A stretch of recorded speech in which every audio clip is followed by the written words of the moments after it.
പ്രതിപക്ഷ മാധ്യമങ്ങളോട് സംസാരിക്കുന്നത് ഇതിന്റെ വാക്കുകളിലേക്ക്.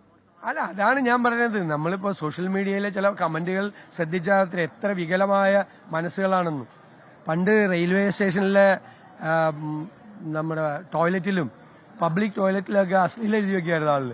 ഇപ്പം അവിടെ ഒന്നും കാണാറില്ല അശ്ലീലം, എങ്ങും കാണാറില്ല അശ്ലീലം. കാരണം അവരെല്ലാം സോഷ്യൽ മീഡിയയിലുണ്ട്. മറ്റൊരു വിഷയം, ഈ കൊടകരയിൽ കഴിഞ്ഞ ദിവസം ഇഡിയുടെ ഒരു റിപ്പോർട്ട്, അതിൽ തന്നെ ഇഡി പറഞ്ഞേക്കുന്ന ഒരു പ്രധാന കാരണം പോലീസ് കൃത്യമായി തെളിവുകളൊന്നും കൈമാറിയിട്ടില്ല, അതിന്റെയും ഒരു പ്രശ്നം ഉണ്ടായിട്ടുണ്ടെന്നുള്ള. ഇഡി അതിന്റെ വിശ്വാസ്യത മുഴുവൻ തകർത്തു ഈ റിപ്പോർട്ടിലൂടെ. ഇഡി രാഷ്ട്രീയമായി നിഷ്പക്ഷമല്ലാതെ പെരുമാറുന്ന ഒരു സംവിധാനമാണ് എന്ന് എല്ലാവരെയും ബോധ്യപ്പെടുത്തി കൊടുത്ത്. കാരണം ഇപ്പോൾ ധർമ്മരാജൻ കൊണ്ടുവന്ന പൈസയാണെന്നാണ് പറയുന്നത്. നേരത്തെ പോലീസ് റിപ്പോർട്ടിൽ കണ്ട ഒരു കാര്യങ്ങളും ഇല്ല. ക്ലീനായിട്ട് ദേശീയ തലത്തിലുള്ള ഭരണകക്ഷിയെ, അതിന്റെ നേതാക്കളെ രക്ഷിച്ചിരിക്കുകയാണ് ഇഡി.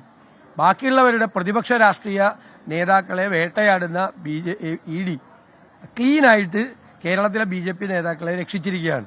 ഇനി ഒറ്റ ചോദ്യത്തിനു കൂടി മറുപടി പറഞ്ഞാൽ മതി. ധർമ്മരാജൻ ഈ പണം എവിടെ നിന്നാണ് കൊണ്ടുവന്ന്?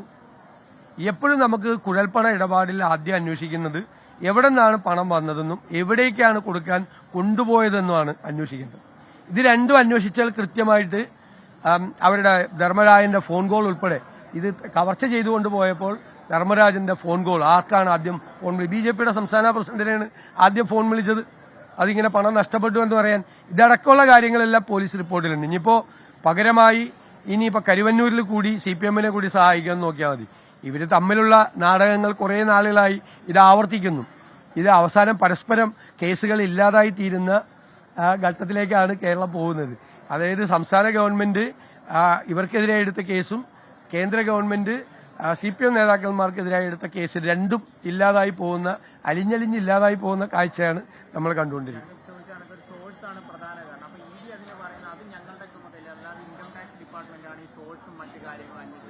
അവരിപ്പോ ഈ കൊള്ള അന്വേഷിക്കാൻ ഇവര് പോലീസിലെ കൊള്ള അന്വേഷിക്കുന്നത്.